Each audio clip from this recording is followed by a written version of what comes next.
सोचिए, एक ऐसी दुनिया जहां अचानक पेट्रोल और डीजल मिलना बंद हो जाए, गाड़ियां रुक जाएं, शहर थम जाए और जिंदगी जैसे ठहर जाए। आज जो ईरान अमेरिका युद्ध चल रहा है, उसने पूरी दुनिया की तेल सप्लाई हिला दी है। जहां से दुनिया का ज्यादातर फ्यूल आता था, वही रास्ते अब खतरे में हैं और हालात ऐसे बन रहे हैं कि आने वाले समय में पेट्रोल मिलना मुश्किल हो सकता है। लेकिन इस अंधेरे के बीच एक बात और भी सच है, इस दुनिया में आज भी चमत्कार होते हैं और हमारे देश में तो ऐसे कई रहस्य छिपे हैं जिन पर यकीन करना आसान नहीं होता। आज की कहानी भी एक ऐसे ही चमत्कार की है, जहां एक साधु की छोटी सी कुटिया में पेट्रोल कभी खत्म नहीं होता। अगर आप भगवान पर विश्वास करते हैं तो वीडियो को लाइक जरूर करें और कमेंट में जिस भगवान को मानते हैं उनकी जय लिखें, क्योंकि अब जो कहानी शुरू होने वाली है वो सिर्फ एक कहानी नहीं, शायद एक सच्चाई भी हो सकती है। तो बिना देर किए चलिए शुरू करते हैं। गांव में 3 दिन से सन्नाटा था, न ट्रैक्टर की आवाज न बाइकों की। सड़क किनारे खड़ी गाड़ियां धूल से ढक चुकी थीं। पेट्रोल खत्म हो चुका था पूरी तरह। लेकिन उस दिन रामू के घर में यह सिर्फ परेशानी नहीं थी, एक जान का सवाल था। उसका 6 साल का बेटा चिंटू चारपाई पर तप रहा था। उसका शरीर आग की तरह गर्म था, सांसें तेज और आंखें आधी बंद। गीता रोते हुए बोली, कुछ करो रामू, ये ऐसे नहीं बचेगा। गांव के वैद्य ने भी हाथ खड़े कर दिए थे। इसे तुरंत शहर ले जाओ वरना देर हो जाएगी। इसे तुरंत शहर ले जाओ वरना देर हो जाएगी। शहर 40 किलोमीटर दूर था। रामू ने अपनी बाइक की टंकी खोली, खाली, एकदम सूखी। उसने बिना समय गमाए दौड़ लगाई। पहले पेट्रोल पंप पहुंचा, बंद। दूसरे गांव गया, वहां भी कुछ नहीं। हर जगह वही जवाब, भाई खुद के लिए नहीं है, तुम्हें कहां से दें। सूरज ढलने लगा। हर कोशिश के साथ उसकी उम्मीद भी टूट रही थी। थक कर वो सड़क किनारे बैठ गया। आंखों में आंसू आ गए। क्या मैं अपने बच्चे को ऐसे ही मरने दूं? वो खुद से बुदबुदाया। तभी पीछे से एक धीमी आवाज आई, अगर सच में बचाना चाहते हो तो एक जगह और है। रामू ने पलट कर देखा। एक बूढ़ा आदमी खड़ा था जिसकी आंखों में अजीब सी शांति थी। कहां? रामू ने जल्दी से पूछा। गांव के बाहर एक पुरानी कुटिया, वहां एक बाबा रहते हैं। रामू झल्ला गया। मुझे पेट्रोल चाहिए, कोई कहानी नहीं। बूढ़ा बस मुस्कुराया, वो ही देंगे। कुछ पल के लिए रामू चुप रहा, फिर उसने आसमान की तरफ देखा और बिना कुछ कहे दौड़ पड़ा। कुटिया तक पहुंचते पहुंचते अंधेरा हो चुका था। दरवाजा आधा खुला था।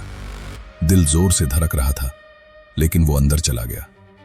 अंदर सन्नाटा था और बीच में एक छोटा सा बर्तन रखा था। रामू धीरे धीरे उसके पास गया और जैसे ही उसने झांक कर देखा, उसकी सांस रुक गई, क्योंकि उस बर्तन में पेट्रोल भरा हुआ था। लेकिन असली हैरानी तब हुई जब रामू ने उसे भरना शुरू किया और वो खत्म ही नहीं हुआ। रामू के हाथ कांप रहे थे। उसने जल्दी से अपनी खाली बोतल निकाली और बर्तन में डाली। पेट्रोल की तेज गंध हवा में फैल गई। तरल सुनहरे रंग में चमक रहा था। बस थोड़ा, बस इतना कि शहर पहुंच जाऊं, वो बुदबुदाया। बोतल भर गई। उसने तुरंत दूसरी निकाली, वो भी भर गई। रामू एक पल के लिए रुक गया। उसने बर्तन के अंदर झांका।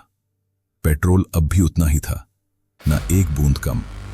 उसकी सांस अटक गई। ये कैसे हो सकता है? उसने धीरे से कहा। उसने कांपते हाथ से फिर भरना शुरू किया, तीसरी बार। लेकिन इस बार उसका ध्यान पेट्रोल पर नहीं था। उसे अचानक महसूस हुआ कि वो अकेला नहीं है। कुटिया के अंदर हल्की सी हवा चली। दीवार पर टंगी पुरानी लालटेन हल्की सी हिली और फिर पीछे से एक आवाज आई, जितनी जरूरत है उतना ही लो। रामू का दिल जोर से धड़कने लगा। उसके हाथ से बोतल लगभग गिर गई। वो धीरे धीरे मुड़ा। अंधेरे कोने में एक आकृति खड़ी थी। धीरे धीरे वो आगे बढ़ी। लालटेन की हल्की रोशनी उसके चेहरे पर पड़ी। सफेद दाढ़ी, गहरी आंखें, शांत चेहरा, एक साधु। रामू डर और हैरानी के बीच फंस गया। मुझे माफ कर दो, मेरा बच्चा बहुत बीमार है। उसकी आवाज कांप रही थी। साधु ने बिना कुछ बोले उसकी आंखों में देखा। उनकी नजर में न गुस्सा था न सवाल, बस एक अजीब सी गहराई। शहर ले जाओ उसे, उन्होंने धीरे से कहा। रामू ने सिर हिलाया और जल्दी जल्दी पेट्रोल भरने लगा, लेकिन उसके मन में सवालों का तूफान था। ये बर्तन क्या है? ये पेट्रोल कहां से आ रहा है? और ये बाबा क्या है? कौन है? ये पेट्रोल कहाँ उसने से हिम्मत करके पूछा। और ये बाबा ये खत्म क्यों नहीं हो रहा? साधु हल्का सा मुस्कुराए। खत्म क्यों? क्योंकि तुम जरूरत से ले रहे हो। क्योंकि रामू कुछ समझ नहीं पाया। वो जल्दी से बाहर निकलने लगा, लेकिन जैसे ही उसने दरवाजे के पास कदम रखा, उसे लगा जैसे पीछे कुछ बदल गया हो। वो अचानक रुक गया। धीरे धीरे उसने मुड़कर देखा। कुटिया के अंदर अब न वो बर्तन दिख रहा था, ना ही बाबा, जैसे वहां कभी कुछ था ही नहीं। रामू की सांसें तेज थीं। वो कुछ पल दरवाजे पर ही खड़ा रह गया। अभी कुछ सेकंड पहले उसने साफ देखा था बर्तन, पेट्रोल और वो बाबा, लेकिन अब कुटिया के अंदर कुछ नहीं था, सिर्फ खाली जमीन और अंधेरा। क्या ये सब मेरा वहम था? उसने खुद से कहा। फिर उसकी नजर अपने हाथ में पकड़ी बोतलों पर गई। पेट्रोल की गंध अब भी साफ आ रही थी। मतलब जो हुआ वो सच था। उसका दिल और तेज धड़कने लगा। उसने बिना एक पल गंवाए बाइक की तरफ दौड़ लगाई। बाइक स्टार्ट करते वक्त उसके हाथ कांप रहे थे। पहली किक, कुछ नहीं। दूसरी किक, इंजन ने हल्की आवाज की। तीसरी किक, धड़ धड़ धड़, बाइक स्टार्ट हो गई। उस आवाज में उसे उम्मीद सुनाई दी। रात घिर चुकी थी, सड़क सुनसान थी, हवा तेज चल रही थी और बाइक की हेडलाइट ही उसका एकमात्र सहारा थी। रामू पूरी रफ्तार से शहर की तरफ दौड़ रहा था। हर मिनट उसे भारी लग रहा था। हर सेकंड में एक डर छुपा था, कहीं देर ना हो जाए। बीच रास्ते में एक जगह उसने अचानक ब्रेक लगाया। बाइक हल्की सी फिसली। उसका दिल बैठ गया। अगर अभी कुछ हो गया तो? उसके दिमाग में ख्याल आया, लेकिन उसने खुद को संभाला। नहीं, अभी नहीं रुक सकता। वो फिर से तेजी से आगे बढ़ा। उसकी आंखों के सामने बार बार वही दृश्य आ रहा था। कुटिया, वो बर्तन और बाबा की आंखें। जितनी जरूरत है उतना ही लो, ये शब्द उसके कानों में गूंज रहे थे।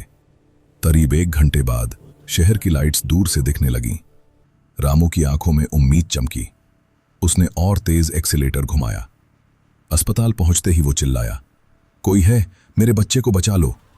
डॉक्टर तुरंत बाहर आए। चिंटू को अंदर ले जाया गया। दरवाजा बंद हो गया। रामू बाहर खड़ा था, पसीने से भीगा, थका हुआ, डरा हुआ। हर गुजरता सेकंड जैसे सजा बन गया था। अंदर क्या हो रहा है उसे कुछ नहीं पता। कुछ देर बाद दरवाजा खुला। एक डॉक्टर बाहर आया। रामू उसकी तरफ दौड़ा। डॉक्टर साहब, मेरा बच्चा। डॉक्टर ने उसकी आंखों में देखा। कुछ पल के लिए चुप रहा। फिर डॉक्टर ने जो कहा वो सुनकर रामू के पैरों तले जमीन खिसक गई।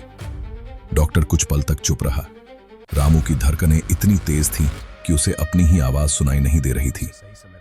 डॉक्टर साहब, मेरा बच्चा, उसने लगभग गिड़गिड़ाते हुए कहा।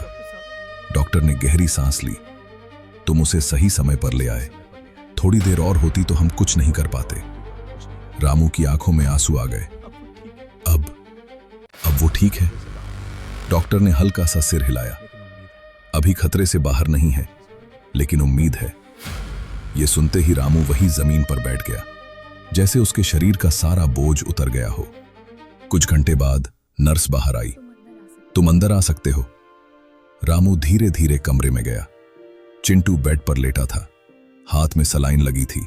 चेहरा थोड़ा शांत था। उसने धीरे से आंखें खोली। बाबा। रामू का दिल पिघल गया। वो उसके पास बैठ गया। मैं आ गया हूं बेटा, अब सब ठीक हो जाएगा। रात वहीं अस्पताल में बीती। हर कुछ देर में रामू उठकर चिंटू को देखता। अब उसकी सांसें पहले से बेहतर थीं। सुबह होते होते डॉक्टर फिर आए।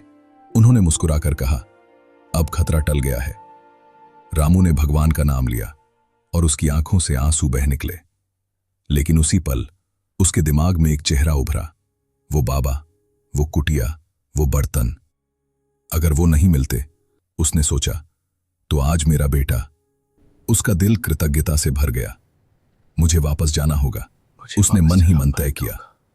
दोपहर तक चिंटू की हालत स्थिर हो गई। डॉक्टर ने कहा, 1-2 दिन में घर ले जा सकते हो। रामू ने सिर हिलाया, लेकिन उसका ध्यान कहीं और था। शाम होते ही उसने एक खाली कैन उठाई। उसने बाइक स्टार्ट की। अब एक ही जगह थी जहां उसे जाना था, वही कुटिया, वही बाबा। रास्ते भर उसका मन बेचैन था। क्या वो सच में थे या मैंने कुछ देखा था? क्या वो मुझे फिर मिलेंगे? जैसे ही वो गांव के बाहर पहुंचा, उसकी रफ्तार धीमी हो गई। कुटिया सामने थी, वही शांत, अकेली। रामू धीरे धीरे आगे बढ़ा। दिल जोर से धड़क रहा था। उसने दरवाजे को हल्का सा धक्का दिया। दरवाजा खुल गया। अंदर अंधेरा था। वो एक कदम अंदर गया। वो जैसे ही उसकी नजर बीच में पड़ी, वो ठिठक गया। इस बार वहां सिर्फ बर्तन ही नहीं था, बल्कि उसके पास कोई और पहले से खड़ा था। रामू कुछ पल के लिए दरवाजे पर ही ठिठक गया। अंदर हल्की रोशनी थी और उस रोशनी में एक आदमी बर्तन के पास खड़ा था। उसकी पीठ रामू की तरफ थी। वो धीरे धीरे अपनी कैन में पेट्रोल भर रहा था। रामू का दिल तेज धड़कने लगा। तो ये सिर्फ मैंने ही नहीं देखा, उसने मन ही मन सोचा। उसने हिम्मत जुटाई और अंदर कदम रखा। दरवाजा हल्के से चरमराया। आदमी ने धीरे धीरे मुड़कर उसकी तरफ देखा। करीब 40 साल का होगा। चेहरे पर थकान थी, लेकिन आंखों में राहत। तुम भी? उसने धीमी आवाज में पूछा। रामू ने सिर हिलाया। हाँ, मेरा बच्चा बीमार था। आदमी की आंखें फैल गईं। मेरा भी। कुछ पल दोनों चुप रहे, जैसे बिना बोले ही सब समझ गए हों। तुम्हें किसने बताया यहाँ के बारे में? रामू ने पूछा। आदमी ने थोड़ा सोचा। एक बूढ़े ने, रास्ते में मिला था। रामू का दिल धक से रह गया। मुझे भी। दोनों की नजर एक साथ उस बर्तन पर गई। पेट्रोल धीरे धीरे उसमें लहरा रहा था, बिल्कुल भरा हुआ, जैसे उसे किसी चीज की कमी ही ना हो। तुमने बाबा को देखा? रामू ने धीरे से पूछा। आदमी ने सिर हिलाया। नहीं, मैं आया तो बस ये बर्तन था। रामू चौंक गया।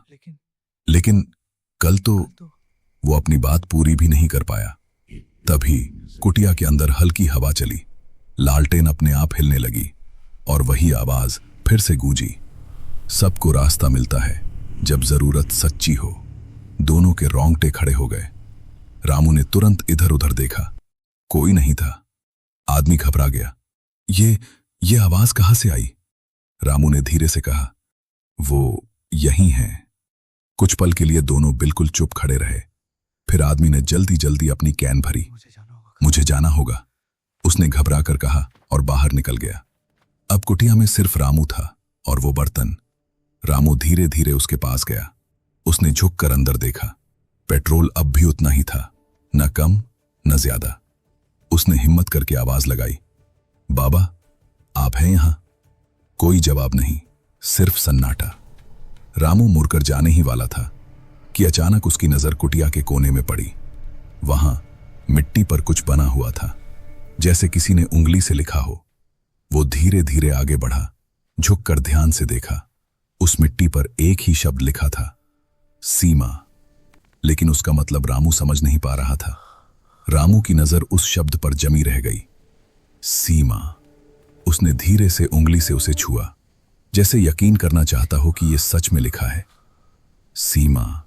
उसने बुदबुदाया। किस चीज की सीमा? उसका दिमाग तेजी से सोचने लगा। क्या यह पेट्रोल की सीमा है, या यहां आने वालों की, या इंसान की? अचानक उसके कानों में फिर वही आवाज गूंजी। हर चीज की एक सीमा होती है। रामू का दिल धक से रह गया। इस बार आवाज साफ थी, जैसे कोई उसके बिल्कुल पास खड़ा हो। वो तेजी से मुड़ा, लेकिन वहां कोई नहीं था। कुटिया का माहौल अचानक भारी हो गया। हवा ठंडी लगने लगी। रामू को महसूस हुआ जैसे कोई उसे देख रहा है। कौन हो आप? उसने हिम्मत करके पूछा। सामने क्यों नहीं आते? कुछ पल तक सन्नाटा रहा। फिर धीरे धीरे कुटिया के अंधेरे कोने से एक आकृति उभरने लगी। रामू की सांस रुक गई। वही बाबा। इस बार उनका चेहरा पहले से ज्यादा गंभीर था। तुम वापस आ गए, उन्होंने शांत स्वर में कहा। रामू ने सिर झुका लिया। आपकी वजह से मेरा बच्चा बच गया। मैं धन्यवाद कहने आया था। बाबा ने कुछ नहीं कहा, बस उसकी तरफ देखते रहे। उनकी आंखों में कुछ था, जैसे वो सिर्फ उसके शब्द नहीं, उसके इरादे पढ़ रहे हों। ये सीमा क्या है? रामू ने हिम्मत करके पूछा। बाबा धीरे धीरे आगे बढ़े। जब इंसान जरूरत भूल जाता है तब सीमा टूट जाती है। रामू समझ नहीं पाया। मैं तो बस जितना चाहिए था उतना ही लिया, उसने कहा। बाबा ने हल्की मुस्कान दी। हां, इसलिए तुम्हें मिला। रामू ने फिर पूछा, ये पेट्रोल आता कहां से है? ये पेट्रोल बाबा कुछ पल चुप रहे, फिर बोले, जहां से सब आता है और जहां सब खत्म होता है। ये जवाब और भी उलझा देने वाला था। जहां अचानक बाहर से कुछ आवाजें आने लगी, लोगों की, जैसे कई लोग एक साथ कुटिया की तरफ आ रहे हों। रामू ने चौंक कर दरवाजे की तरफ देखा। कोई आ रहा है। बाबा की नजर भी दरवाजे की तरफ गई। उनका चेहरा इस बार बदल गया, शांत लेकिन गंभीर। याद रखना, उन्होंने धीरे से कहा, सीमा टूटेगी तो सब खत्म हो जाएगा। खत्म हो जाएगा। रामू कुछ समझ पाता उससे पहले बाहर कदमों की आवाज और तेज हो गई, जैसे भीड़ पास आ चुकी हो। रामू ने दरवाजे की तरफ देखा, फिर वापस मुड़ा, लेकिन इस बार बाबा वहां नहीं थे और बाहर दरवाजे पर खड़ी भीड़ अंदर घुसने ही वाली थी। दरवाजा जोर से खुला। 5 से 6 लोग अंदर घुस आए, कुछ गांव के, कुछ अनजान। यही है वो जगह, एक आदमी चिल्लाया। सबकी नजर सीधे बर्तन पर गई। पेट्रोल अब भी भरा हुआ था। यह कहां से आता है? एक आदमी ने सख्ती से पूछा। बाबा इस बार सामने ही खड़े थे, शांत, लेकिन उनकी आंखें सब कुछ देख रही थीं। उन्होंने कोई जवाब नहीं दिया। हम मजाक नहीं कर रहे, दूसरा आदमी बोला। अगर तुमने नहीं बताया तो हम पुलिस को बुलाएंगे। रामू बीच में आया। ये बाबा, तू चुप रह, उसे धक्का दे दिया गया। एक आदमी ने तुरंत फोन निकाला। हां, यहां एक आदमी है जो अनलिमिटेड पेट्रोल दे रहा है, जल्दी पुलिस भेजो। कुटिया में सन्नाटा छा गया। रामू ने घबराकर बाबा की तरफ देखा, लेकिन उनके चेहरे पर कोई डर नहीं था। आखिरी बार पूछ रहे हैं, एक आदमी बोला। यह राज क्या है? बाबा ने धीरे से कहा, यह राज नहीं, जिम्मेदारी है। लोग हंस पड़े। अब पुलिस आएगी तब सब पता चल जाएगा। तभी एक आदमी ने अपनी बड़ी कैन बर्तन में डाल दी। पेट्रोल तेजी से भरने लगा। कैन भर गई, फिर भी बर्तन वैसा ही भरा रहा। देखा, मैंने कहा था यह खत्म नहीं होता, वो आदमी चिल्लाया। अब सब लोग आगे बढ़ने लगे। बस, बाबा की आवाज गूंजी। सब रुक गए।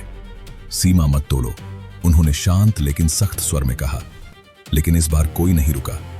जैसे ही एक और आदमी ने कैन डाली, अचानक पेट्रोल बहना बंद हो गया, बर्तन सूख गया। अरे, ये क्या हुआ? सब घबरा गए। बाबा वहीं खड़े थे। उनकी आंखें अब गहरी और सख्त थीं। मैंने पहले ही कहा था, उन्होंने धीरे से कहा। जब लालच बढ़ता है तो स्रोत बंद हो जाता है। बाहर से सायरन की आवाज अब साफ सुनाई दे रही थी। पुलिस आ रही थी। कुटिया में खड़े लोग एक दूसरे को देखने लगे। अब किसी के पास जवाब नहीं था। रामू ने बाबा की तरफ देखा। इस बार बाबा कहीं नहीं गए, वो वहीं खड़े थे, बिल्कुल शांत, जैसे उन्हें पहले से पता हो कि आगे क्या होने वाला है। अब सवाल यह था, जब पुलिस आएगी तो क्या यह बर्तन फिर से भरेगा या हमेशा के लिए सूख चुका है? अगर आप आगे का पार्ट 2 देखना चाहते हैं तो कमेंट में पार्ट 2 जरूर लिखें। अगर आपको यह कहानी पसंद आई हो तो वीडियो को लाइक जरूर करें। ऐसी ही और दिलचस्प और सीख देने वाली कहानियों के लिए चैनल को सब्सक्राइब करना ना भूलें। और हाँ, इस वीडियो को अपने दोस्तों और परिवार के साथ शेयर जरूर करें ताकि वो भी इस कहानी का आनंद ले सके। आपका एक छोटा सा सपोर्ट हमें और बेहतर कंटेंट बनाने के लिए मोटिवेट करता है।